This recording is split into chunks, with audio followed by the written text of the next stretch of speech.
I don't like starting. Just do it. Hmm. You're freaking me out. I know, because I'm like playing in my head. Now I'm like, you know that episode of Stranger Things when it's like a common thing that you see like in a lot of like teen movies and stuff. They're like, hey, you want to dance? No. Oh, yeah. Hey, Yeah. Max, what's going on? Like, you like the song? You want to go and hit the dance floor then? No, it's terrible. That's like running through my head. Like, hey, welcome to On the Land podcast. I'm the lady. I'm Tamu. Thanks for Welcome joining back, everybody. Welcome back or welcome. What's that? I said welcome back or welcome. Welcome back or welcome. I wish I could be like, nice to see you again. Nice for you to see me again. Nice for you to see us again. A little bit conceited. What are we talking about today? I don't know. Yarn? I just remembered. What are you wearing? Oh, I was like, sorry, what did you just remember? Freaking me out.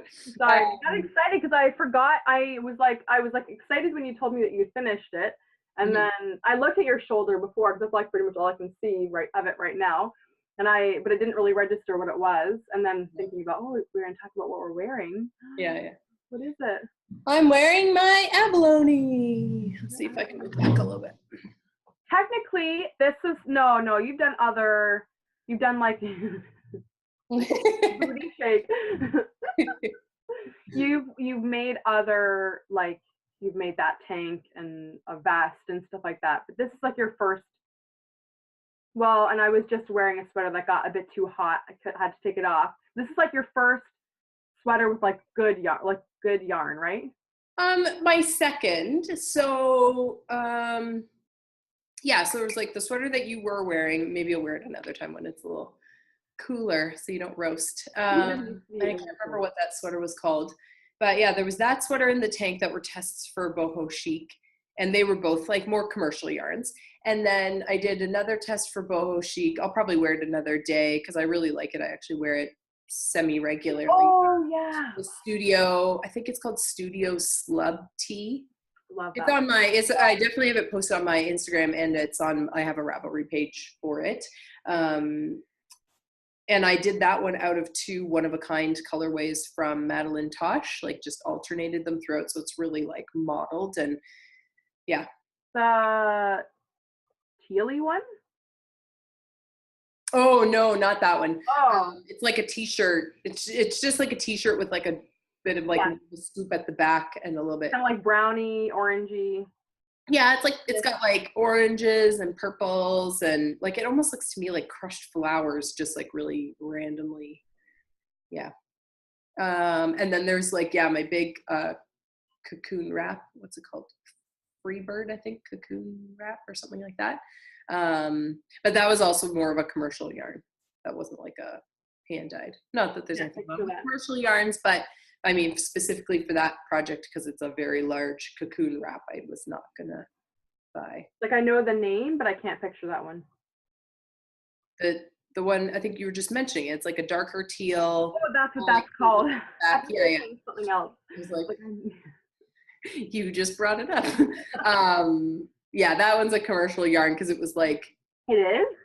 Yeah, it's like 1,200 yards or something. I wasn't gonna buy 1,200 yards of hand dyed worsted weight. And that was still $70 of yarn? Yep. Wow.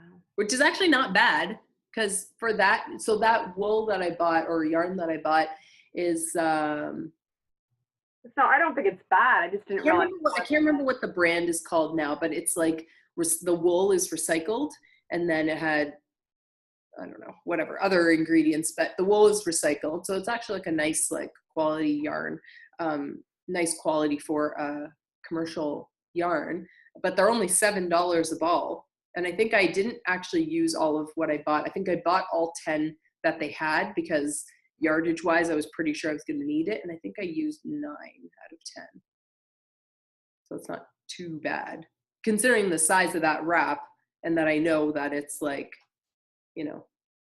it's not $40 like it might have been in a store because somebody in a sweatshop made it for Yeah. nothing. You know what I mean? And that the quality of the material, like I could definitely buy a similar sized and styled sweater in all acrylic from whatever, some large box store that I won't name. But again, like for me, especially, acrylics will pill really badly on the back and like will just end up looking terrible in a short period of time, and that one will look nice. Anyway, so this is my abalone. So the pattern is by Beata, I don't know how to pronounce her last name, the dyer behind Hedgehog Fibers. This colorway, I'll come a little closer. This colorway is one of her colorways. So it's kind of like, to me, it reads like a bit of a dark beige. I think you got to turn the other way. Maybe try the other shoulder. Yeah, there you go. I'll try to put a picture in, but lately my computer's been weird about putting in pictures. So you might just have to wait until I post it on Instagram, or my Ravelry page at some point. So yeah, so this one's like, it's kind of like a dark beige, slightly smoky looking, very variegated with like lots of speckles of like blues and purples and pinks. And there's a little bit of like this rusty red color in there and a little yellow. And anyways, I really love it. And then You went with the purple. I went with the purple. I was humming and hawing like you don't even know.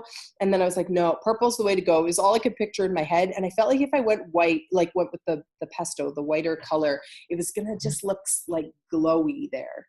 And so I was like, no, that'll end up. You made the right choice. Yeah, I like that. This was the right call. I thought you go longer with your sleeve. I was going to, but I was worried I was going to run out of the brownie color, because what you're supposed to do is like you knit the whole body, which is mostly like, it's pretty well knit one piece and then Kitchenered across the top of the shoulders.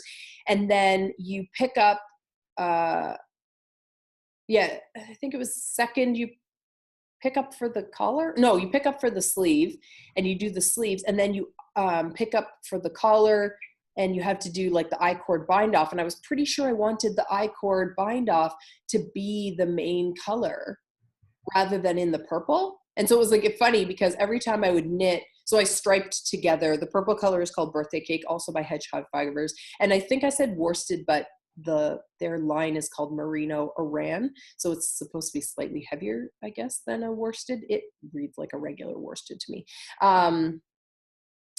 But I was like, every time I was knitting a row with the purple, I would kind of like hold it out so I could see all the purple stitches on the needle and be like, would I want the I-cord to be all purple? And then I would knit one with the main color like that.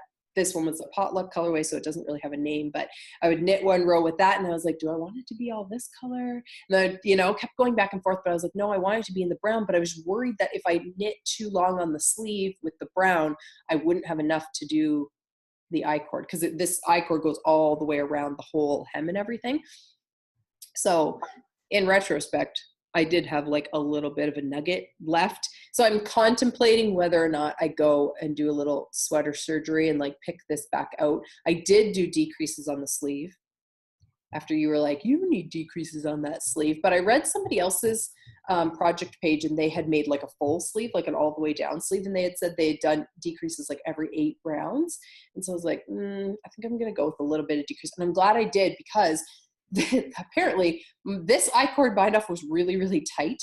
And so when I was trying to block it, it was like a freaking pain in the butt, because I had to like block certain areas, and it was like folding to try and like make that like big oval kind of shape. But my I-cord bind off on my sleeve was really loose for some reason. Like I didn't size up my needles or anything. I don't know why it was so loose, but it made it so that when I went to block it, the sleeves really stretched out. So I was like, if I hadn't narrowed them, and I only decreased 4 stitches, I think altogether, like 2 on one round, and then I knit a bunch and 2 on another round. I can only imagine that these sleeves would have been like bell sleeves, which I hate. So like, especially up here, I'm like, yeah. So I may, I don't know what I'll do. I might do a little surgery and like, I don't know, cut off the cuff and then add more brown and leave like the purple stripes in the middle or something. I just don't know that there's enough yardage for it to be worth the work of doing it. So right. I have to go back at some point. But I'm kind of happy with it, because I like it for like over a long sleeve shirt. I think that looks kind of cute. And in the summer, or like, some other time of year when I might be wearing like a t-shirt or a tank under it, it'll be like a good length. I need to reblock the edging though, because as I said, with the tight I-cord, I know my shirt's blowing out like crazy, but because there's like a corner here, it's not supposed to be there. Right. So I think what I'm going to do is just try to wet down like only the I-cord and the edging, and then maybe, I don't know, something, hang it on a hanger and see if I can just get just that to reblock. But otherwise, I'm very happy with it. I'm so proud of myself. Actually got done. I wish it was like a little bit, I'm happy with it as is, and I'm not complaining about this, but it's definitely like, I don't know if it's just because, like, see, this side's like laying a little bit more how I want it to. Right. I'm hoping when I reblock this, it'll be a little more knit. Right. Are you allowed to say that? But yeah, I think if I were to knit it again, I think I would aim for like almost like an overlap, just so it's, you know, kind of like this without being done up. Anyways, making me so excited because I'm gonna make one too. What I have to say, my like one biggest note that I love about this pattern is that there was like no shaping really. There's a teensy bit of shaping when you first cast on, otherwise no shaping, because that's the thing with sweaters is like sometimes they're made to like follow your curves, but if those shaping bits don't line up with your body's curves, like I feel like it can get squirrely. So it's like really no shaping. It's worsted weight, so it was a really fast knit once I actually picked it back up and knit it. No complicated techniques. And totally adjustable, because she gives you her numbers, but then she also gives you percentages. So it's like, if you measure from here to here, like here's how to figure out how many stitches you need, and here's how many stitches I used. And then when she split for like the front and the back, she said, like, you know, just make sure that whatever you have for this is about 21% of your stitches or whatever it was, you know, so it just like makes it so that you could literally knit this, I think, in any size, as long as you take your measurement correctly and then do just a little bit of figuring. And I was like, and all like math I could do on my phone, like nothing too complicated. So yeah. Well, anyways, what you were going to say? Oh, no, I'm just so excited because I'm going to make one and I just ordered yarn for it. But it says you get allowed 2 weeks for it to arrive, or for like, I think it's like allowed 2 weeks for it to even ship. I can't remember. Like allowed 2 weeks for it to arrive, or allowed 2 weeks for it to like. I think it's allowed 2 weeks for it to ship, but I think it just depends on. I think she says that. So tell them what you ordered. I ordered Tannis Fiber Arts Fiber. Oh, the pure wash worsted weight in caramel color for my abalone sweater. Yeah, it's gonna be really, really pretty. That in your brains right now. Yeah. So for people who don't know, and I think I'll put a link right to that podcast episode of theirs, Tannis and her husband, who die and work together, started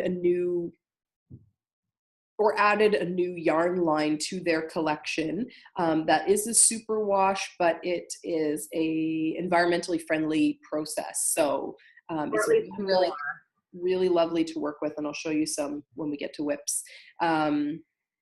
I haven't worked with the worsted, but the fingering so far is really lovely to work with. And yeah, I just think it's going to be a really beautiful sweater.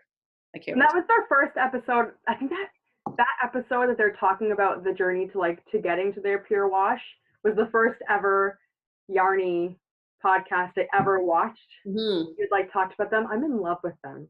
Like that they work together and their little growing family, and they're, you know, like how she talks about the pure wash, you know, like it's the same as for me, like that's really important to me, like being as environmentally conscious as possible. It's not like bad. It's not realistic for me to buy all organic fibers for my body or even food in my kitchen, but like, you know, if we can make steps that way, it's awesome. So I was like right from the get-go, I was like, that's yarn I want to buy.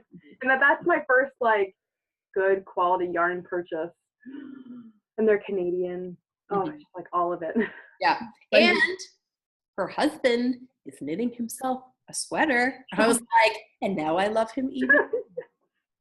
And then I looked at my husband and I was like, you know, you should take up knitting. Like I keep trying to get him on board. And I feel like my thought process behind it. So like I wouldn't tell everybody's husband to take up knitting, because I get that like not everybody's interested in the same things. I'm totally okay with that. But I feel like my husband might actually enjoy it, because not that he likes things that are small and fiddly. So it'd be a matter of finding like the right yarn weight or the way that his hands work and stuff like that. But the mathematical side of it, the making something with your hands part of it, and the task orientedness of it, like that you can be like, I'm going to make this thing and it's going to have this timeline. And like, I feel like he could actually be like a good knitter. Like, I'm not saying I think he could take on like amazing, crazy projects, but I think for like a basic something, like he could knit a hat or he could knit, you know, something. I think he could do it.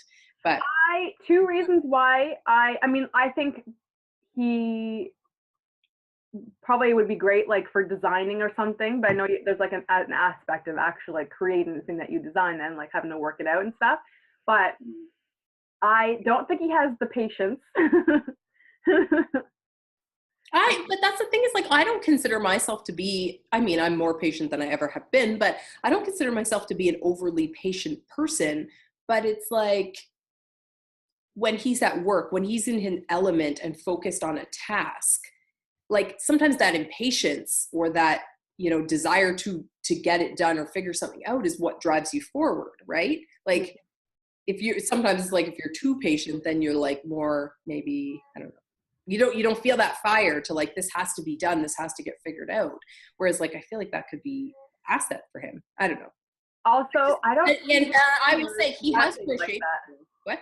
I said the other thing is I don't think I see his fingers working like well, that. That's what I said. It would be the combination of like the right yarn weight and needle size for his. But I think it would actually be good for him to like do some crafts because he is, so lots of people you probably don't know.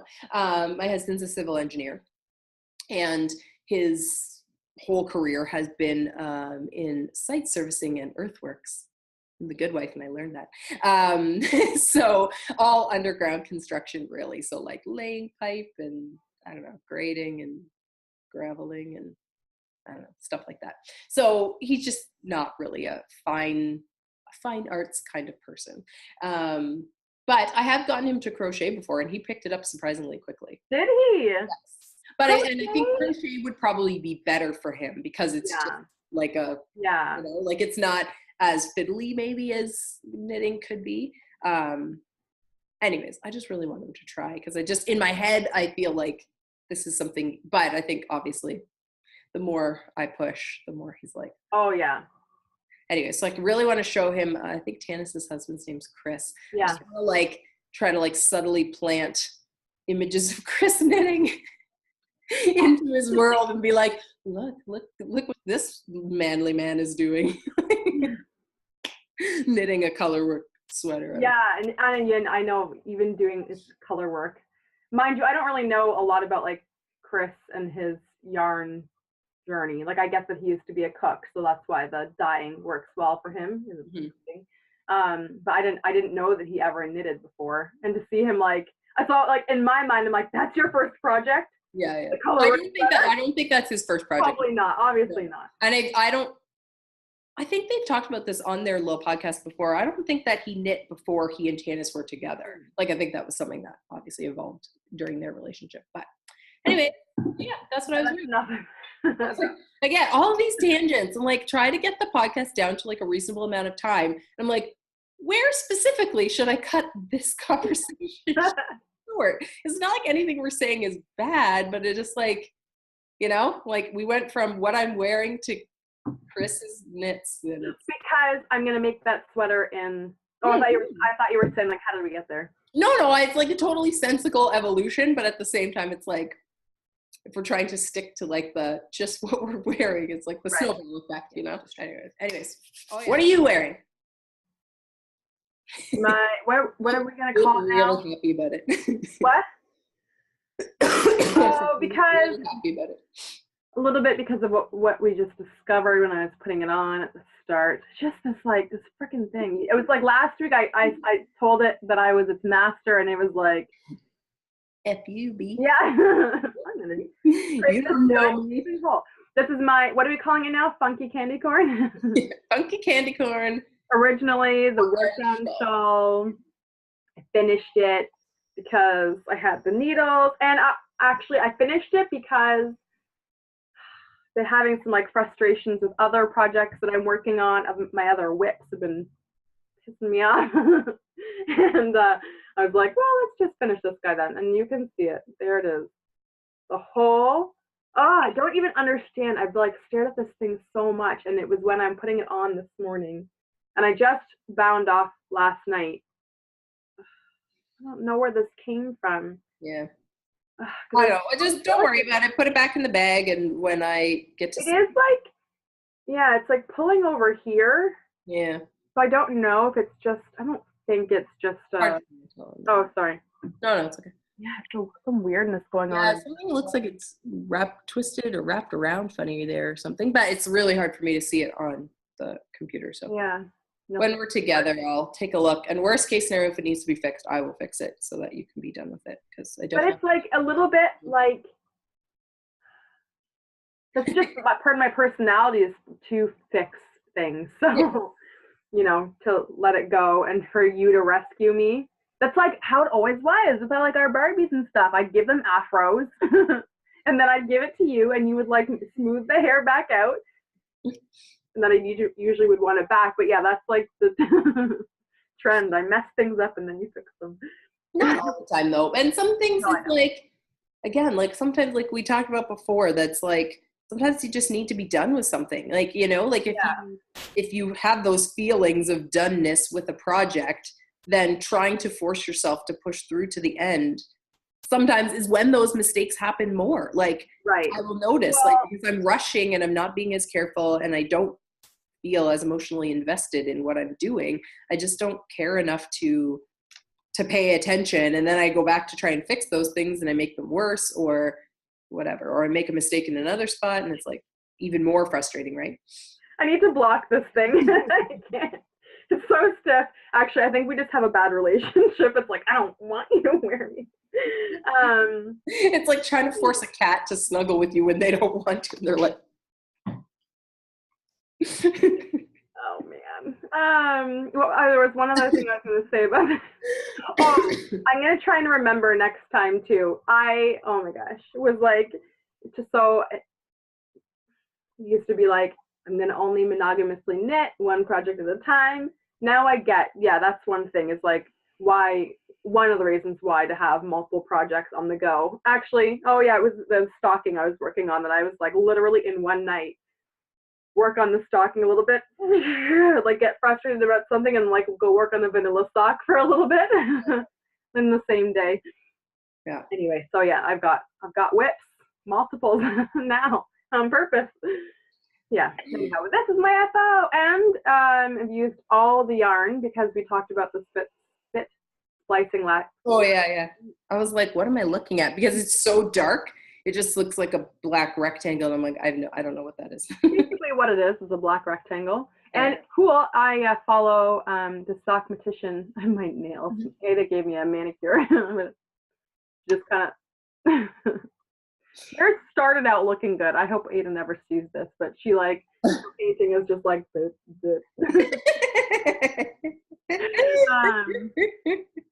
And they're chipping off a little bit too from like doing dishes and whatever. Anyway, I follow the Stockmatician on Instagram. I love him. Yeah, I know. Me too. Anyway, I haven't watched his podcast, but I definitely will. It's like I keep forgetting now that I'm thinking about him again. I'm like, oh yeah, I gotta write that down or something. Anyhow, and he was saying he made a mistake with his spit splicing. I didn't really like read it like closely, but it sounds like he attached the yarn to like the wrong thing, the wrong place or something. And I was like, he split splices too. Yeah. Anyway, so this is the swatch. So I've used every last bit of the yarn. Somewhere in there is where I did the splice, and I'll throw this in the wash later and wash it like every day for a week or something and see if it holds up. Because that's the whole point of the swatch, is to see if. Yeah. I forgot that we had talked about that. So when you were like, I used every bit of the yarn and then showed me this rectangle, I was like, No, that couldn't be what the problem is here, because then it would be like unraveling. Yeah. Okay. Or you would see a tail sticking out, I would think. Right. And you had said that because you had to frog back to adjust or whatever for the bind off, that the spit splicing probably would be cut off. Yeah, it should be in here. Yeah. Right. That's way far back. Oh, Yeah. it would be in here. All right. I'm so tired. Staying up late to knit, and then my youngest has been waking up early. Like 2 days ago, he woke up at 5 a.m. This morning, at least, we slept until 8. But what was I gonna say? Yeah. Speaking of staying up late to knit, I finished something last night. I was going to leave it on the needles because I was thinking, it's funny. It was like I'm semi-monogamously, I'm having an affair with 2 projects. Like I've been only pretty well working on 2 things this week, and they're both patterns by the same person. So they're both patterns by Jenny, I can't remember how to pronounce her last name, F, of Sweater Freak Knits. So but then last night I was like, nah, screw it, I'll just finish it because I really wanted to see it done. So I re-knit the hat that I showed last week as my finished object because... The same yarn? Yep, same exact yarn. It just doesn't look... My light is different. So on the weekend, okay. we took slight advantage of, the Black Friday, whatever, long weekend sales that were going on around us. It wasn't Thanksgiving in Canada, but it was Thanksgiving weekend in the US. Happy Thanksgiving. Happy Thanksgiving, everybody. But there's still like Canada jumps on the bandwagon and there's still Black Friday sales. So we went to Rona and got a couple of new lights because we've been very slowly. We've been in our house for like how many years now? Like 7 years. And we're like extremely slowly changing things here and there. So we were changing some of the light fixtures. So we have a new light now over our kitchen table. So I feel like it's making all the colors look weird. It's really different. To give me a good recommendation on like a light bulb that isn't like the bluey white light, but isn't like the yellowy warm light. Like there has to be an in-between that's like a white, but a more natural light. And I don't want like a sunshine light bulb that's going to like tan me while I sit here. I just want something that like it's as close to natural light looking as possible that you can like a regular size light bulb you can get in a regular store. Someone tell me what that is. Because when I send my husband and I'm like, get light bulbs, he just buys whatever. Like if it's on sale, he grabs that box. He doesn't look at what color it is. He just makes sure it's like a standard size light bulb. So we tend to like go in different color stories around my house. Anyways, with this new light fixture, the light is not as yellowy, or he switched light bulbs or something. It's not as yellowy as it has been, but it's still like, it's just different. You look very clinical right now. Like you look like you're in an operating room kind of. I don't know. It seems very white to me. Yeah. I don't know. Or I'm going to have to put something over the light fixture when we're like shooting or something just to soften it a little bit. Anyways, so I think I mentioned on Instagram, maybe, I had finished knitting this hat, and you can see my picture on Instagram actually. Finished knitting this hat and I'm looking at it and then looking at a picture on Jenny or at Sweater Freak Knits. Yeah, I can see the difference. Instagram, and I'm looking at mine and I'm looking at hers and I'm going, something's not right, but I couldn't quite put my finger on what it was. And then I realized it was that I had done the first row of cables wrong. So they weren't actually wrong, but I had shifted the pattern over. So it's supposed to be like this, where the cables kind of like open up this shape and then at the top they close the shape. But what I had done was like the same cables at the top and the bottom. So they were kind of like leaning in and then also leaning in. And it was like pulling the hat a little funny. When I had it stretched out and on, I don't think it was super noticeable, but it was like once I knew it was there, then I was like, it's driving me crazy. Every time I looked at this hat, I was like, I can't take it. And then the other thing that I think I did talk about on the podcast last week was that when I put it on, because I did add additional rows to the crown after the patterning or after the chart stopped, because I knew I probably would need a little bit more length. And so when I had put it on before, my earlobe was like sticking out a little bit on the side, like especially because last time I had it on, I had my hair like kind of in a low pony and it was pushing up the hat and my earlobe was sticking out. And I was like, that drives me bonkers, because I'm like, why do I want one cold earlobe? So what I had thought about doing, because I did have like a bit of a nugget of the end colorway left, or the end part of this cake left. So I was thinking about just adding some more rows to the crown. But then when I noticed the cable problem, I did come all the way back down. So I picked up the row. I think I ended up picking up like 2 below the cables, re-knit all of this.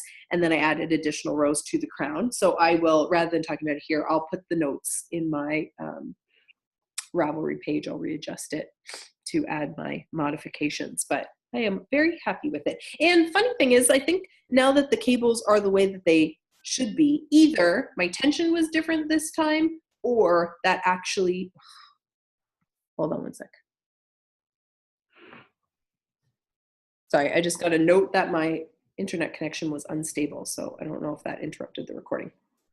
Not on my side. Anyway, so I don't know if it's just because the cables were reversed or my tension was different, but it actually feels like it fits looser now than it did before. So I'm like, oh well. Anyways, I'm happy with it. I think it looks cute. Yeah, it does look really cute. Super blown out, but whatever. Yeah, anyways, so I finished that last night and stayed way too late to do it. That's how I do. Anything else you finished recently this week? My only other FO, back to the dishcloths. The only good thing is that they're fast, because I'm like, I don't really want to be knitting on you right now. I have other things that are more exciting, but it's almost Christmas. People are gonna want to. So, and I was like, thank goodness I had a stack from like earlier this year, because I won't have to do that many more. Yeah. Honestly, they only take like an hour or so to do the whole thing, but still, it's an hour I could be doing other knits. So that's my only other FO.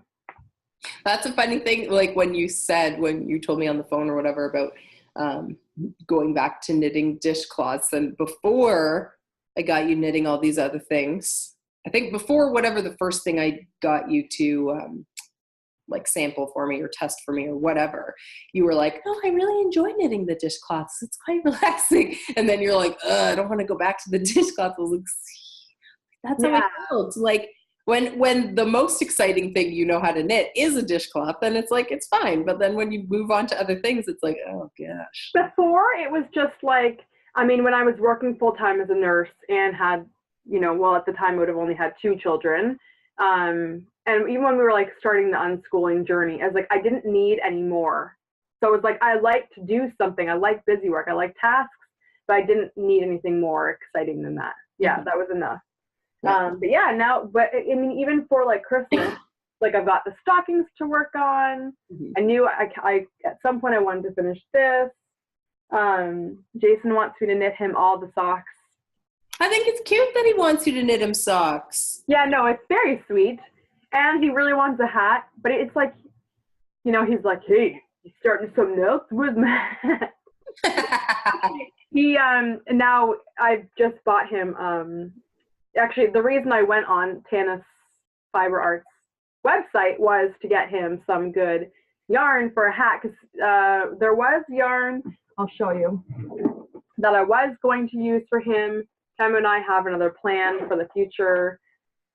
So we were like we want to test out this, Mineville wool for that. And Tim was saying like, go ahead and use that wool for a hat for Jason. And he said, I'll wear the hat, but he doesn't really like red. It's not really his color. And it's a beautiful red. And I think it's a beautiful wool. And I just know if I knit this hat, you have to wear them. I don't really think that he won't be in love with it. Anyways, the reason I went on the Tana's Fiber Arts website was to get him some wool. So now I can be like, back off, sucka. It's coming, and I will make you a hat soon. Anyways, but yeah, now it's socks. So I went to Barry last weekend and got him some Patons Kroy yarn. So I'm like, hey, I'm gonna start working. Move it closer to the camera. I'm gonna start working on some socks for you again. I love that. It's nice, eh? And I think it will go just fine with, like, this is the sock that I was going to do for him, but I was running out of yarn. Also, Patons Kroy. It will go just fine together. Yeah. So I think I should, because I got 2 balls. Yeah, oh yeah. I have enough that I could do like, I'm thinking I might do the toes and heels with this, and then do the bulk of this sock with, no, what am I going to do? I'm going to do the toe and the cuff with this. And then I'm going to do the rest of the sock with a Fleagle heel with this yarn. It's going to look a little different, and then I'm hoping I'll have enough yarn to do another sock for him in this, but with a different toe and heel. Yeah. Be interesting. We'll see. It's just socks. Yeah, oh yeah. Yeah. Is there a picture of what the sock-ish will look like on the side of the ball? I want to see. It's called Patons Kroy FX, and I don't know if I've ever seen that line. It's not the same colorway, and I don't know if it'll show up. Even closer? Or is that not? Like it looks interesting because I think it has that like marl effect, like where it's like two different colorways twisted together, or kind of like yeah. It's arbor pole, but then it looks like it's gonna be nice soft transitions between all the colors. So I'm like, in some places there are three colors twisted together, like a dark gray brown, like a stony kind of color. Yeah. Like that beige, just like the exact same color as the other yarn. Yeah. And then in this one strand is also like light tealy kind of a color. Yeah, I think it'll be really cool. Yeah. Yeah. Anyway, so those are future knits. What are we supposed to be talking about right now? What did you ask me about? You were talking about dishcloths, and then dishcloths and Christmas knits. Anyway, so socks for Jason, plus you have 2 balls of yarn that I asked you to pick up for me for him. And are we into whips? Sure. Nay. No. Just no. Every time I think of whips, like that's where my head goes. And then I sing it, and then the kids are like, whip, watch me, nay. No, absolutely not. They haven't seen the video. They've just heard the song. The video's not even bad. The video's like... I just assume there must be like butt shaking and stuff like that. I can't remember. It's been a while since I watched it because I think I heard that song for the first time ever at a wedding. And I was like, is this for real? Like, I was like, is this like cha-cha slide? Like, is there something going on here that I don't understand? And so then I looked it up and I was like, I still don't feel like that answered all of my questions. Like, like I don't know. There's just times where I just don't understand. I'm old. Yeah, I don't understand new music. Oh my goodness. Like, I get even some of the stuff that we used to listen to, basically there was no poetry to the lyrics. Like, it was just a good beat. I never really listened to the words, but some of them now it's like, I can't help but listen to the words. I'm like, what are you singing? Like, are these words? But whip, well, watch me whip. I can't condone that, just so you know. Anyhow. Oh, I like that. So beautiful. Yeah, move it closer to the camera. What's the toe? So I stole the toe yarn from Jason's socks that I was just showing. It's just the scraps from the Regia Perfect ball. It's like the color of the sock is like glowing against the navy, and so it kind of makes it look like a really dark teal or maybe like a dark foresty green, just maybe from my camera. So I'm like, what is that color? Like, it's just like, so it looks greenier than I know. No, it's just navy blue. Yeah, I like those. But it's sort of neat, actually. Oh my gosh, the tension difference. Well, mind you, I sized up point. I was doing Jason's socks with 0.5 needles, and then I sized up to what? Not 0.5. Oh, sorry. 0.5. Like, you were doing them with sewing needles, as super tiny as you could possibly get. These little tiny sewing. Nearly invisible wire. You were using.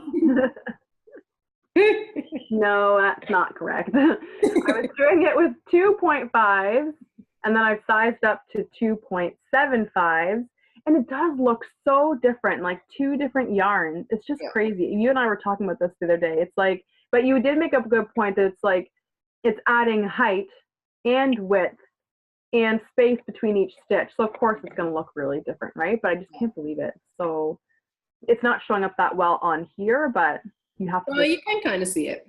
It looks like two different yarns. Anyhow. Yeah, and then, so this is, now do I have the tag? Opal. I think I do. Okay, this yarn. So yeah, this, the top is the Regia, but this yarn is, oh, it's backwards.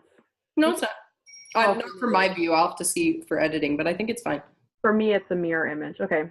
I know. So it's, the brand is Opal, and it's, the rest of it is in a different language. So I can't really read the label for you.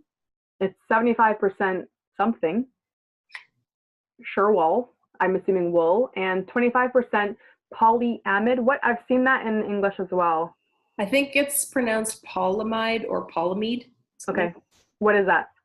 Like plastic, like nylon. Okay. Anyhow.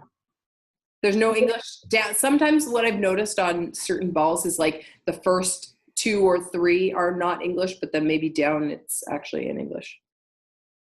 Maybe not. No.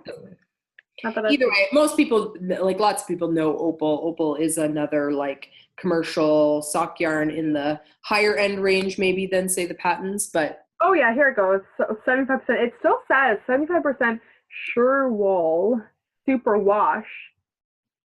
And then below that it says virgin wool. Yeah, virgin wool is the English.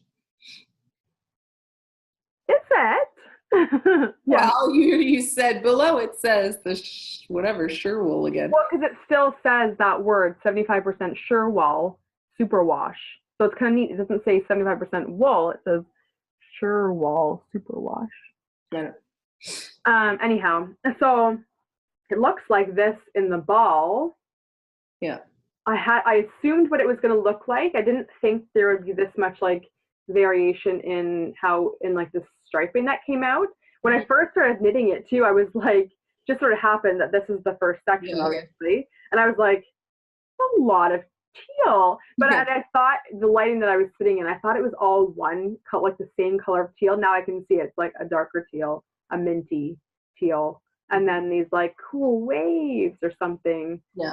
And if you hold it like another way, it almost looks like continents. I don't know. I'm just loving it. Anyway, so I was planning to do, my gosh, short row heel with contrast, like the same as the toe. But then I was like, I am not going to interrupt this. Then I thought I'll just do a fleagle, but I was like, no, even that would interrupt it too much. So now I'm going to do an afterthought. And then I thought as well, I've stopped here. I haven't worked on it for a little bit because I'm like, I don't know what I want to do. You showed your flamingo socks, flamingo nights. Yeah. That just happens to be sitting right. Here. I like the texture of your leg. Mm-hmm. Yeah. So I'm almost wondering, I might frog back. Because I was deciding like how much of the, so yeah, other predicament. I'm like, because it started with so much teal, I'm like, for the second sock, I don't really want to start, I don't want them to be fraternal. I want them to be identical. Yeah. So I didn't plan for that. So I don't know what to do. I will definitely have enough yarn if I end up making these long. Like, I don't know if I'm going to waste. Like, I almost want to like finish with this section at the top of this one, but then that means I have to like waste all this to start the next sock here. Yeah. So I'm like I'm just like I'm giving it some time. I really want to knit them because, oh my gosh, just like, they're so soft and beautiful, but I'm like, I got to decide what I'll do next. I don't know. I'm working on, I'm only showing this because you were saying about texture in the leg. I'm working on my Molly Weasley Nomadic Yarns socks. And I was thinking the same. I was like, I don't think I want a plain leg, because I think I had mentioned before, I really want to use like all of this yarn for these socks. I don't want there to be any leftovers. I want a nice tall sock this time. So I was like, I think if I'm going to go a tall sock, I may do something else on the leg, partially to kind of hide increases as I go up, because I do have an athletic calf. yeah, so I was thinking to hide the increases a bit and to, just make it hopefully hug a little bit better and not slouch down. So I'm doing a broken rib, which I really love the look of a broken rib. I don't know. Yeah, that's nice. And I love the Look that up. stretchiness of it. Like this is like, it's stretchy, but also they tend to fit. Like I don't know. So I just find it like a really great stitch pattern. So I'll have to look that up. Broken rib. it's super easy. It's 1 by 1 rib for 1 round. So knit 1, purl 1 for 1 round, knit all of them for 1 round. Okay, I have seen that. Yeah. Knit 1, purl 1, knit all. Knit 1, purl 1, and that's it. So like easy to read, easy to figure out where you are. No muss, no fuss. I'm gonna have to frog back, and I'm also a little bit sad about that. Depending on, I don't know. I was thinking depending on how long, like where you would need to cut in for your heel. So I'll hold them up again. Depending on where you would need to cut in for your heel, what you could do is almost like how you would cut in for your heel. You could like cut off a chunk of what you've knit. You know what I mean? So like above that white speckly section where the gradient starts again, you could cut it there, add a toe on there for the second sock, and then join your yarn back in because you're at that speckly section again at the top of the sock. So you could add your yarn back in and then either knit a few more rounds to get to where your heel would need to be, and then start with your cuff pattern, whatever you're going to use. You know what I mean? But then I will have, if I take this off, I put the toe on and I would just keep knitting it for the second sock, would keep going. But then I'd have to like figure out how to get the yarn to the right place again for them to be. Well, what I was saying is right now, what's in your hand is the same as that current section, right? Mm-hmm. So. Oh, you mean here? Yeah. So either you could remove it and keep knitting the second sock. And then when you end the second sock, just kind of gauge the length so that it would match back up with because you can see how long a repeat is, right? You can measure how long a repeat is. So basically, if that speckly section is kind of where the heel is going to be cut in, like I don't know how long Jason's foot is, but if that speckly section is, those are for you? These are for me. Oh, I don't know, you said something before about sizing up for knitting Jason's socks. So I will also go back and frog all that out and do the 2.75. Just because it's so much less dense. Yeah. I'm assuming then your heel will either be in or just at the end of that speckly section. Yeah. So then you know that a full repeat basically of the pattern is the length of like from the end of the toe to the end of the speckly section. So you could make your cuff the same length. So then you'll know that you'll end your cuff and be ready to join back to the other sock at the exact same point. Does that make sense? As long as you bind off in the speckly section again. Do you know what I mean? Not entirely. A little bit, yes. And a little bit, no. Just like getting it to all line up right. I don't understand entirely, but we'll just take it one step at a time together. Yeah. I just think like right now, that would be the total length of your sock. So you'd have one. I want to go a little bit longer. Then you're going to have to you're going to have to waste some yarn in order to get back around. But I'm just saying, if you left that as the total length of your sock, you have 2 full repeats, right? Yes. Right now. So if you cut that in half, now you're at 1 repeat. You would knit another repeat and bind off, and then join the yarn back into the first sock again to knit the second repeat. Or you probably have enough yarn that you could make your sock like 3 repeats. Yeah, it could be this length. I just wanted it to be a little bit. It'll be slightly longer though once you cut in your heel. It'll be about 1.5 inches taller than that. True. Yeah, okay.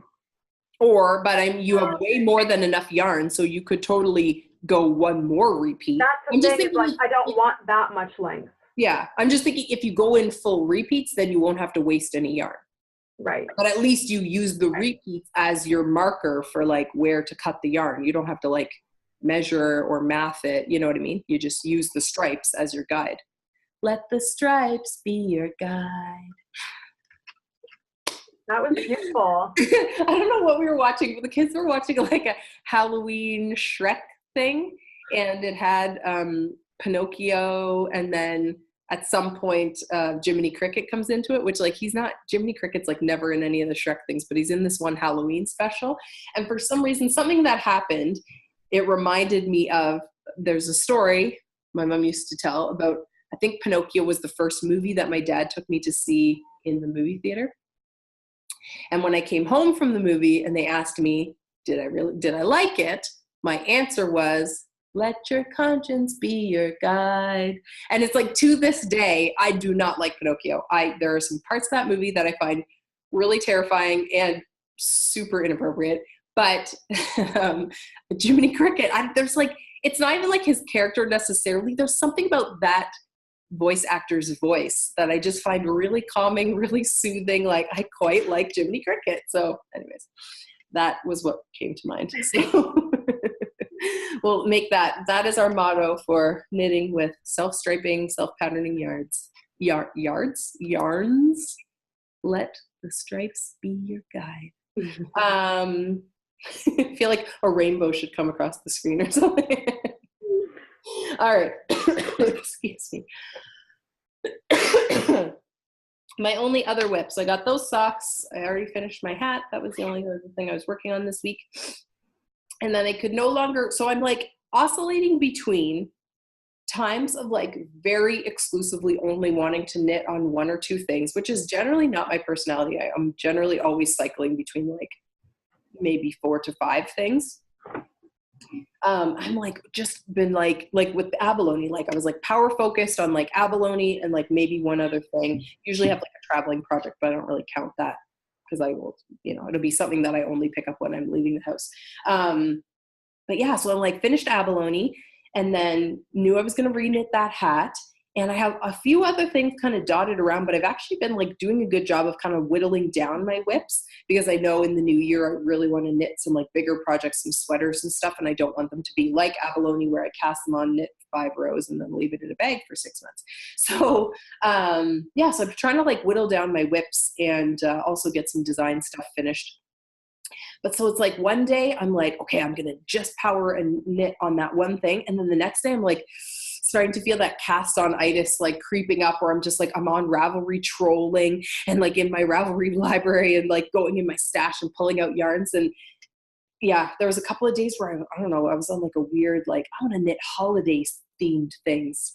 I pulled out like several balls of red yarn and was like, I don't know. I don't understand. Like, I think I'm just, like, looking for an cast on. Like, I think I'm just looking for a reason. So I'm like, oh, maybe I'll finally knit. So I have this yarn earmarked because I really want to make a long, wide red scarf a la Handmaid's Tale. Something about her really long red scarf that she had like double wrapped around. It's nothing. Oh, yeah. I found a picture and I zoomed in on the picture to see what the stitch pattern was because it's like, I know it was either garter, it's like a double garter. So it's like, 2 rows of purl, 2 rows of knit. Like it's a super simple pattern. So I have this red yarn kind of earmarked for it. But I was like, well, if I knit this red scarf now, then I could wear it for like holiday things down the road. I think I'm just looking for excuses to cast on.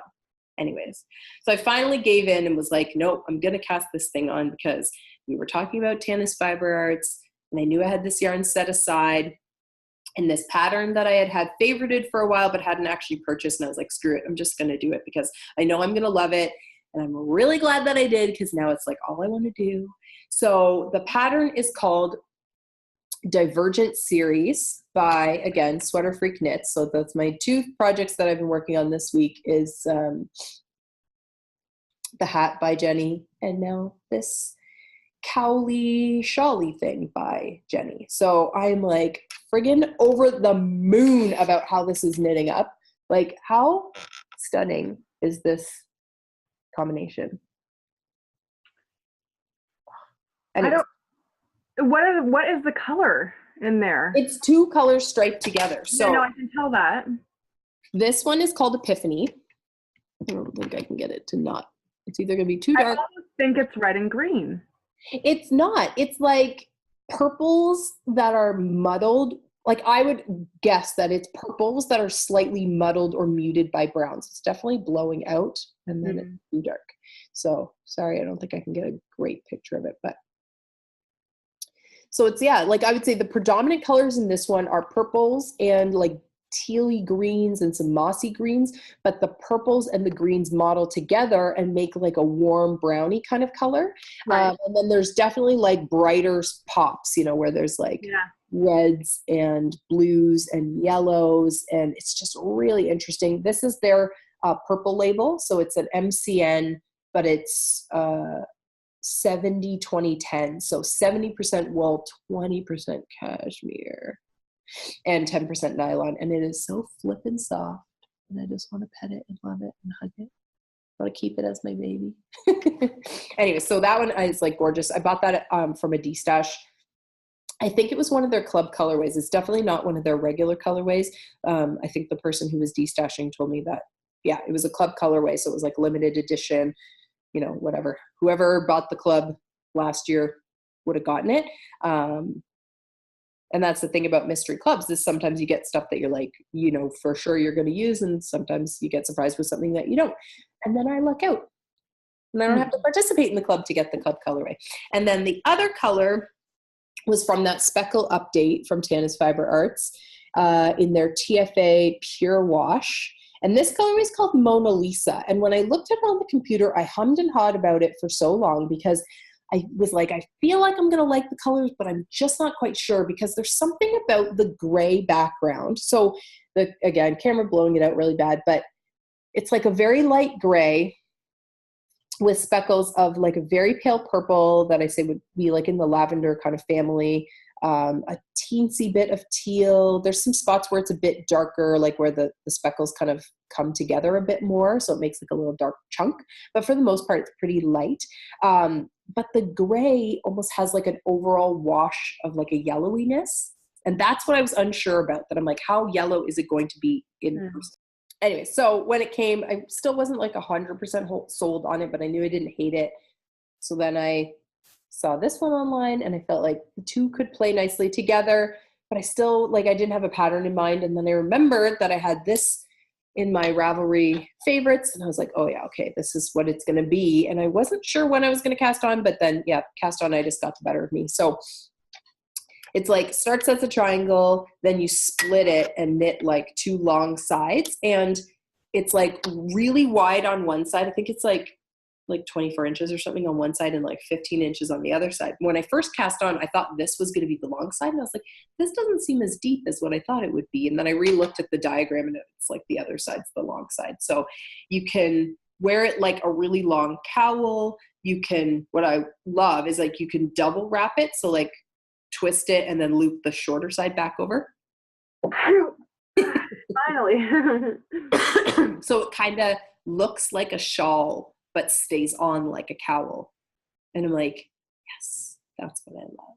So yeah, I'm really excited about this. I think it's just going to be really, really gorgeous. And she had knitted the samples and a lot of the project pages that I looked at, people had, rather than using like say 2 full skeins, they had used a lot of like scraps or minis, because you just do like 2 row stripes. So just, yeah, popping in like various colors. And the one that Jenny is wearing in a lot of the sample shots is like, she almost like striped them together, like bold stripes, but also a gradient effect. Like, I don't even know how to describe it. So it's like a very light color and a very dark color, but then transitioning into like darker blues and, you know, like just really neat way that she striped them all together. And I was like, that would also be a really nice look. And I thought about popping in some brighter colors because I have some like, you know, leftovers of like really bright colors. And then, I don't know, the more I look at how this is knitting up and how much like variation is happening between the stripes, I feel like anything I would pop in would just distract away from how this is. I do. That is really beautiful, but I'm such a color girl. And normally I am too. Like, I really love my brights and neutrals mixed together. But there's like so much interesting stuff going on in it, you know, especially when you see it in person. Like, my camera is really my computer's not doing this justice. When you see this in the light of day, like it's like a walk in the garden. That's what I feel like this looks like.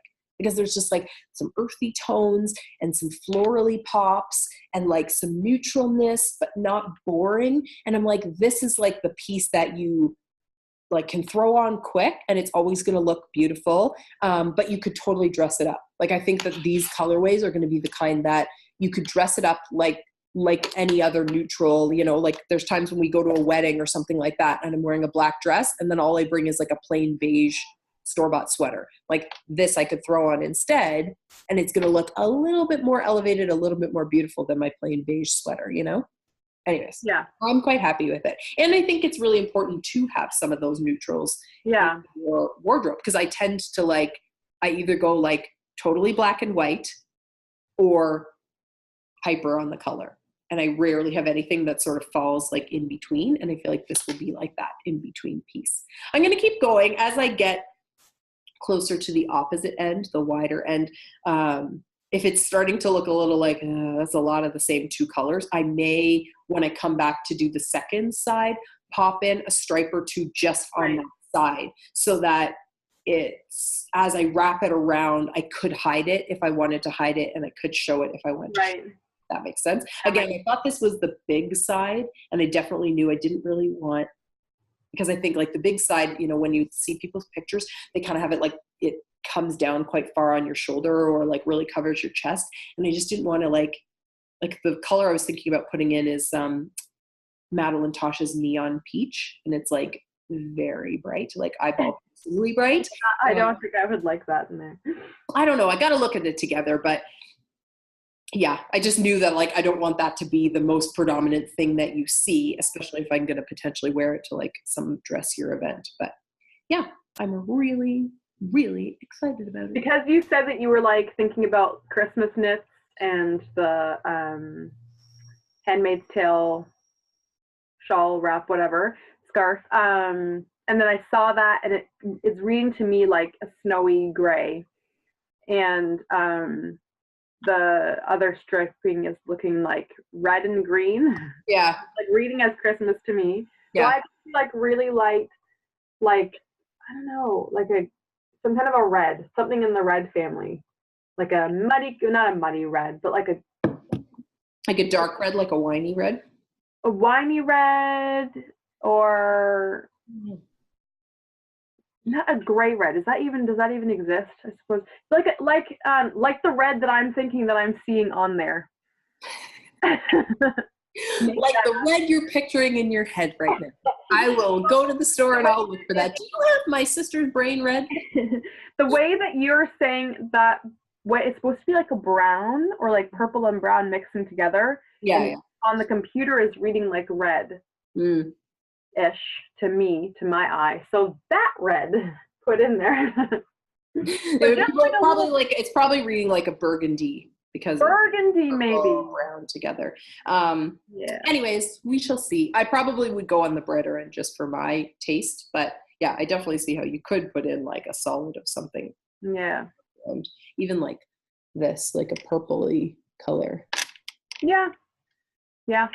Yeah. Anyways, yeah, I'm super happy about that. And I want to show you. I put on a progress keeper just because this was like where you started some different increases. I love my little paper airplane progress keeper from Riv Creative. And I was actually using another one of her progress keepers on my Molly Weasley sock for absolutely no reason other than I found it. And I was like, oh yeah, it's a little sleeping bag.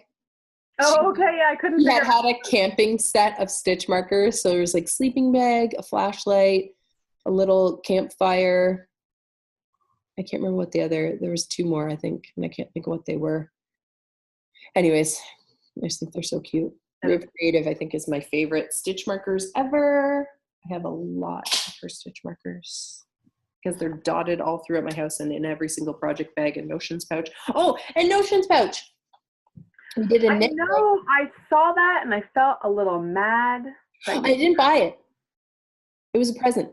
I went to a little knit night with some girls that I am friends with locally, and oh, that's upside down. Sewing Shenanigans. She's on Instagram and has an Etsy shop. She makes project bags. I have a couple of hers, and she did some custom ones for me that I'll show off maybe next podcast, because the print of them matches the wall decals that were in my boys' rooms when they were babies. Like the fabric is made by the same company. And as soon as I saw that they had fabric, because I didn't know, as soon as I saw that they had fabric, I was like, yes, I need that. Because when we were done with the wall decals, I was like, I got to find a way to like preserve these. Cause I was just like, I don't know, something, you know, when you spend time in your baby's room, there's just like, for me anyways, I guess there was just something about it that I was like, I got to find a way. So I tried to save one from each of their sets as like, I got to figure out what to do with this, but I still don't know what to do with it. Oh, I have an idea, but I'll tell you later. Go ahead. I don't really need like baby decals and frames around my house necessarily. But anyway, so when I saw, well, I kind of thought about that, but I was like, well, then where would I put them? Anyway, so when I saw the fabric, literally that was the exact same animal combination that Reese had, like what did Reese have? The safari animals. No, he had the underwater. Yeah, he had the aquatic. So they had the aquatic one on a dark blue background, and the safari animals that Miles had on a black background. And then for the inside fabric, they had, I purchased just a plain fabric with little white polka dots, and literally the background color of that matches the color of that room. And I was like, I could not be more perfect. Like, so big sweater bag. I'll show next week. What? I started laughing thinking about, I was like, oh yeah, Miles's are gone. But that's because he started like peeling them, right? When I came in, Reese, funnily enough, like hardly touched his. And Miles is the one, yeah, he's destructive. He like, Reese peeled the odd one off, but he didn't rip them. He like just peeled them off. Miles started trying to peel, I think, the giraffe or something, and like completely beheaded it. So I came in the room and it was just like giraffe head on the wall. I was like, ooh. I think Reese's were differently placed though too, like up the corner of the wall. So but like he went for more of the bubbles. So what he had was like the underwater creatures in the corner. I'll probably try to pop in a picture or put it up with a picture of the bag so you can see like how they go together. But his crib was right against the wall here, and then they were going up the corner. Like, so they were like swimming up the wall right in the corner. So he did grab some of the bubbles and maybe the seaweed, but he never really touched the creatures. And then Miles is like, the wall was here, the crib was here, and the safari animals were all here. And I thought I had put them up high enough, but that giraffe, he got it. Anyways, and then she added on these little progress keepers for us. I don't know if you can see what it says. It says, what happens at knitting group stays at knitting group. I just thought that was so flipping cute. So this was our gift from Lisa Sewing Shenanigans. She had other ones, like she had packaged some up together and put some chocolate in there for us, and then had some other ones in a little, I saved you the chocolate because food allergies. You can't have my Wonder Woman pouch, but you can I can have the chocolate that was inside of it. I love Wonder Woman. I know you do. I know. I'm sorry. Anyways, so that's that. So the only other thing, and it's funny that we were just talking about my sort of nostalgic project bags. I only have two other things that I kind of wanted to mention. I have something else. Okay. Do you have another whip? Yeah, I do.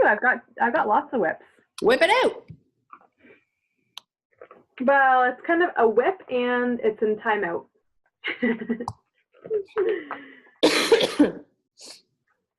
Oh no, unless you wanted to talk about this when it was done. Nope. It's not as clown foot today, but it's still too long. Still too long. So this is the Regia 6-ply, and I could not think this morning. What do you call it? The graphic? I think the line is called Digital Color. Digital color, thank you. Okay, whatever the actual colors are in there. It's kind of crazy. Yeah, I think all their colors are numbers. Like, I don't think they actually have like colorways, but they do have like lines. So they have like ones that, you know, so the other socks that you had made, oh, I'm wearing it.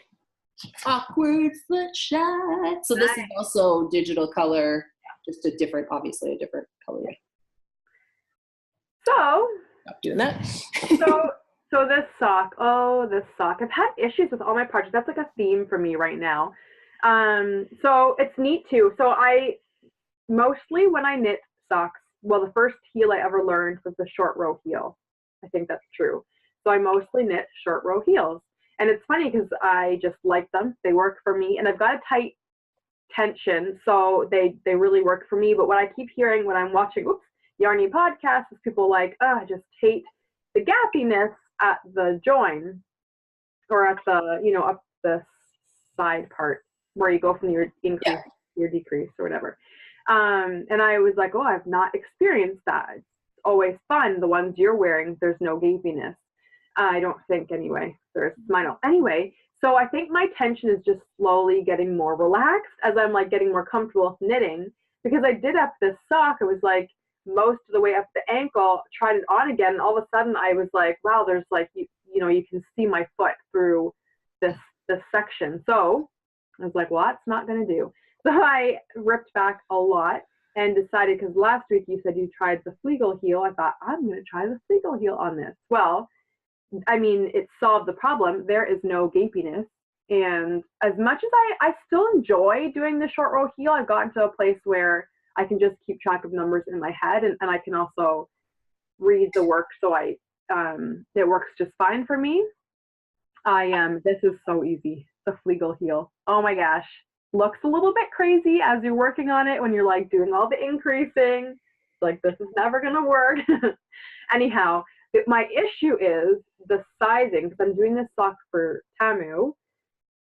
And the recommendation is you start the heel or the flap when you are at the point where your sock is just starting at your ankle crease. And I think part of my issue too is that there is a lot of stretch to this time as well. I think next time I'm actually gonna have to like stretch it on my foot so that it's gonna seem like it will have some negative ease, because we figured out I should need 7 inches on the foot, the instep. Well, from toe on down the instep before I would start the Flegel, and I did that, and it was still, I put it on my foot. I'm wearing actually. Like, I didn't want to cheat on Christmas with my Halloween stuff. It's still too darn long. Well, too long for you, but well, I mean, I was thinking that like maybe I'll just wait till I see you and see how it actually fits before I frog out again. So if I put the heel, I'm gonna fall off the stool. Where's the turn of measure from where the heel starts to turn like up the leg to the end of the toe and see what the total length actually is. Measure from where? Like if you lay it down flat like this, I can do it. So like from here where the heel starts to turn to the tip of the toe. You want me to do that right now? No, but like later, whatever. Just figure out, see what that measurement is, because then we can compare, because that's what we were kind of doing yesterday over the phone. Was I measured my sock from the toe to where I started my Flegel heel, because I felt like mine fit well. And that's where I gave you that measurement. So it could just seem long on you, because like I also noticed there, you put it on and then it looked like you pulled it up by the toe. So it could just be getting a little bit stretched out. Right. Maybe that's if it's not excessively. But it's like this is where my toes are.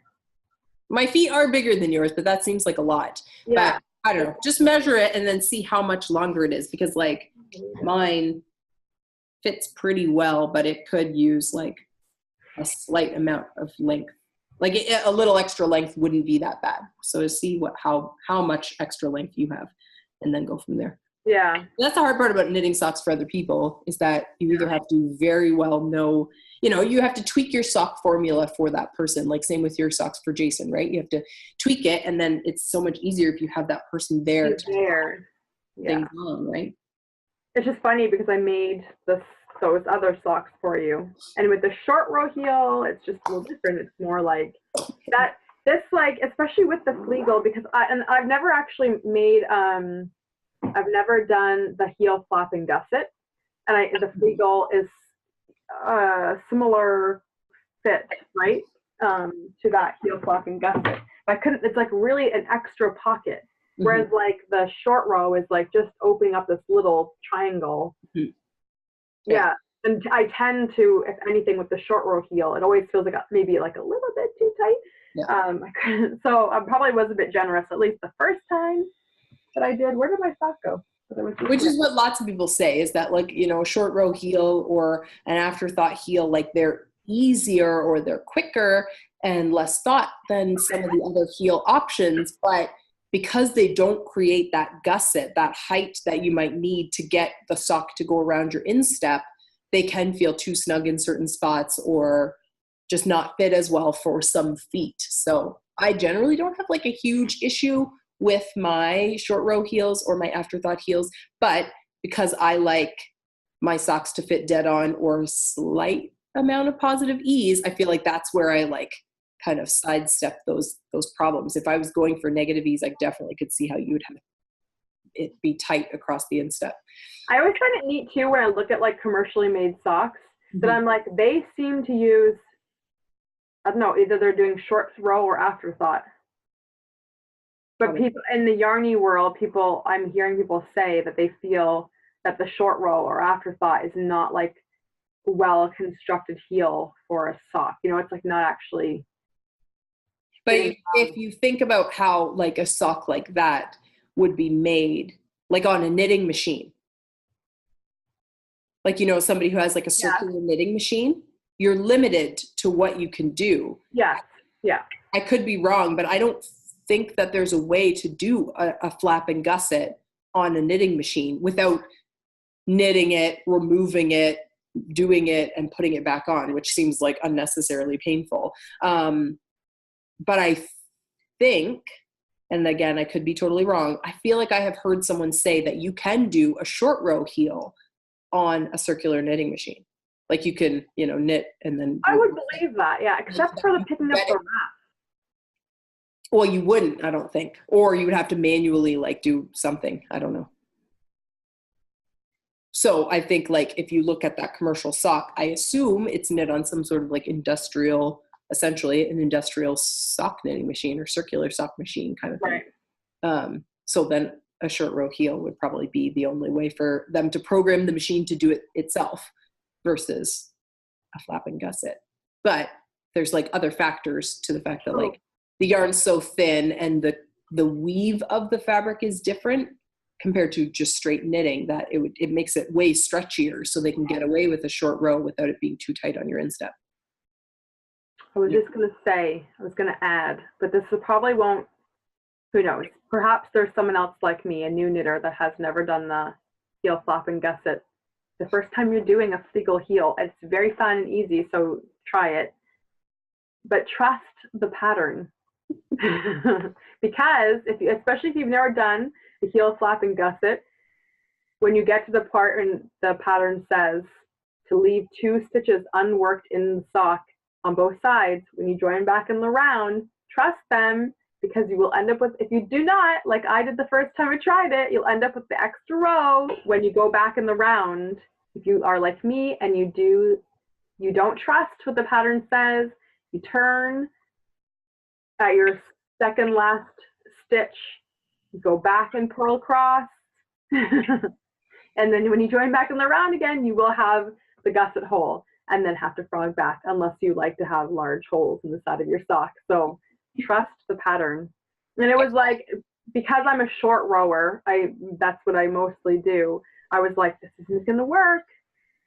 This is something I didn't think it was the pattern was wrong. I thought it was something that I was doing. But I'm like, I do this with cooking too. I'm like, no, this can't be right. Add the extra spices. And then it's like, oh no, that was wrong. So follow the recipes right at least the first time before deciding it's wrong. Yeah, that's a rule that I try to generally hold myself to. Yeah. Because everyone's like, because I'm not like, I'm all for going off pattern and choosing your own adventure and making the modifications you want to make. But for some reason, I will do it on things that I'm not experienced enough at knitting for me to know for sure it's going to work. And so it's like, you go off like that, like you go off pattern with the Flegel heel when you don't yet fully understand how the Flegel heel works or why it works. And then you're like, oh, right, there's a reason that they said do this or don't do that. You know what I mean? Right. So I try really hard to stick to do it right the first time, tweak it the next time, or play with it the next time. Once you understand why it was done the way it was done, then you can make your own modifications. I think this is how I meant to learn, though, is like making the mistake first and then being like, oh, okay, now I get it. Last whip, really fast. I actually have two, but this one is just at the starting of it, so it doesn't matter. So I thought I had a really hard time getting the heel. It's blowing out big time. I had a really hard time with this. I watched and read so many tutorials trying to figure this out, and it still looks a bit long. So I'm bringing this out just to like get your opinion. I don't mind having. Did you look at what I did? Because I feel like it looks different somehow. It does. It's longer. It's pouching out. So I'm like, the only thing I can think of that would be different is that even though the tutorials suggest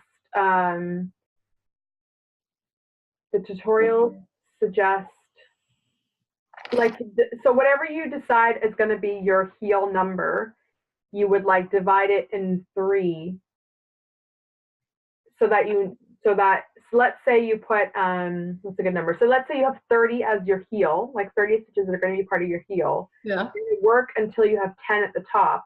Start your increases again. And I think I even went a little bit shorter than what the suggestion was, but it still just looks like it's coming out farther, right? So I don't know what your numbers were. It's also this stiff yarn. It's sort of annoying. Anyway, so that's. I feel like I need to see it in person, because looking at mine from here, I almost am starting to think maybe I didn't do my heel that way. Like, it's just been so long since I crocheted it that I don't know. I'm starting to wonder. Ish. Yeah, it's just it's yours. Look, like I use single crochets all the way, but it's like bubbling more at the heel as well. I don't know.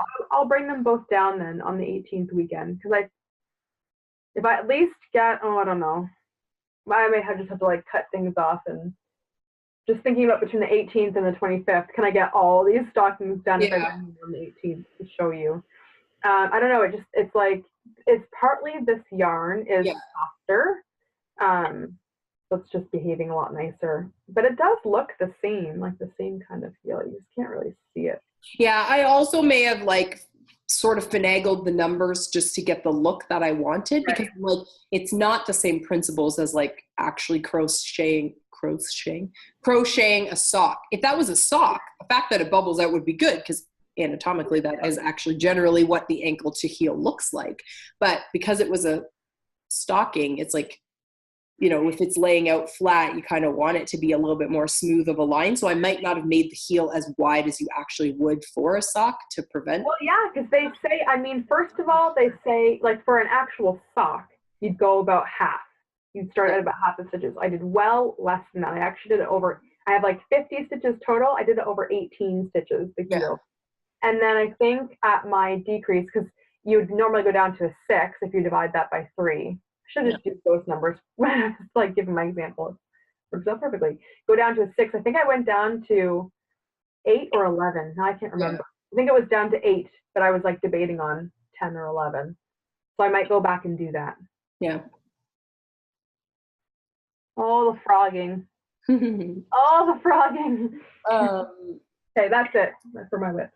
Yeah, I gotta run shortly because I have lunch plans with my boss, but excuse me. Nice. Gorgeous.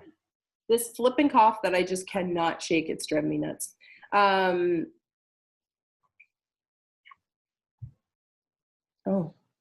sorry, it was like a tree moving somewhere like at the back of our backyard, but the way the shadow was casting looked like someone was walking up on my deck or something. Oh. What the hell is happening out there?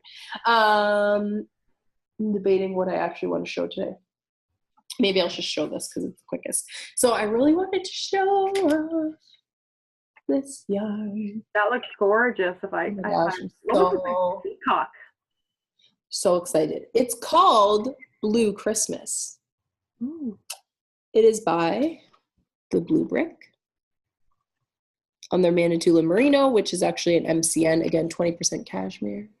because everything should be cashmere. Is it actually from Manitoulin Island? No, they just give all of their base names some kind of whatever. Like that one, that the blue cowl that you did, the worsted is called Tobermory worsted. Like they're Canadian though, obviously. Yeah, they're from Burlington. Remember your blue cowl? Okay. Yeah. Okay. So each month, I think she does like a limited edition colorway. So it's like just for that month, a colorway will come out, and I don't get them every month. But this one specifically, I was like, I absolutely have to have this because, and I'll put a link to the blog post where she explains it a bit more, but the gist of the inspiration for the colorway, because the blue brick, a big part of their, the way that they make their colorways is with using inspiration photos. And I think a lot of them, if not all of them, are photos that they have taken themselves. So this is like their little postcard, and then she has like the explanation of our yarn is a marriage of photography and fiber, and then goes into more details. So, which I think is really cool. Anyway, so a big part of her inspiration for this colorway, she was referencing this ice storm that happened a few years ago, right before Christmas. And I could almost get a little teary because that is the weekend that my youngest was born. And it was like, as crazy as that weekend was, like for people who don't know or who weren't in, I guess, Ontario at that time, it was insane. So he will be 4 this December on the 22nd. And so 4 years ago, in December, there was just like this crazy ice storm. So the whole area, like the whole of like Southern Ontario basically was just coated with ice. And it was like the can't get into your car, like can't walk down your driveway, like literally like living in an ice rink. Like it was just insane how icy everything was. And he was due on the 22nd. So, you know, we're getting close to our due date, and then we know the storm's coming. We're like, this could be interesting. Thankfully, we had planned a home birth, because if we had intended to go to the hospital, I'm not entirely sure we would have made it. Or we would have been like parked at the hospital for a way long time just trying to make sure we were there.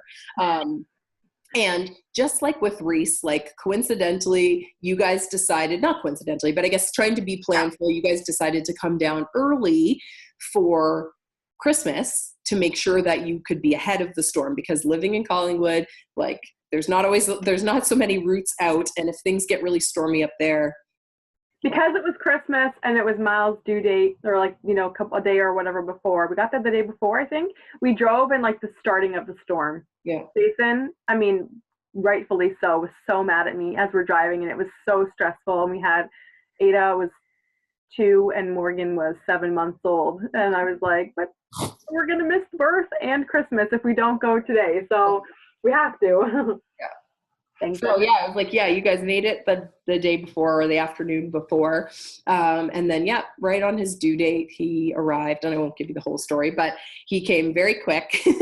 All things considered. I mean, my water broke at like 6 o'clock in the morning, and then it was like nothing all day. And then all of a sudden it was like boom, boom, boom, boom, boom, to the point that the midwife, I mean, we were in close contact with their midwives during the day just to make sure that they had lots of heads up, because I wasn't sure where she was coming from. Our primary for the day was close to us in town, but the second was coming from Kitchener, which is like next town over. And depending on where, I mean, we're at the south end of Cambridge, and depending on where she was coming from in Kitchener, it could be anywhere from 15 to 25 minutes for her to get under normal circumstances, no less, with an entire sheet of ice to drive on. So yeah, our primary almost didn't make it. And yeah, he was born before anybody was ready, but in perfect time. So ending on that yarn, oh, it's beautiful. And what are you going to make with it? I really don't know. Not going to lie. But this, we were kind of talking about, like, I'm way more sentimental than I ever have been.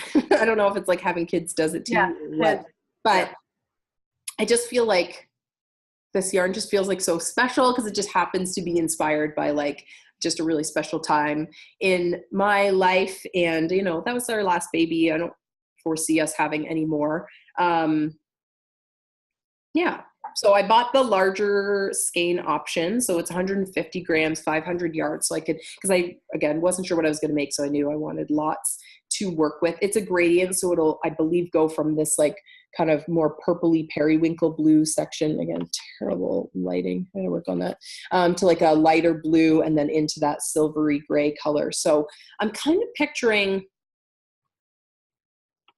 maybe something along the same lines as like my tilted cowl, or like a similar kind of pattern, like just something that's like a very large cowly wrap thing that I can wear a few different ways, you know, like pull it down over my shoulders or have it like droop more down in the front.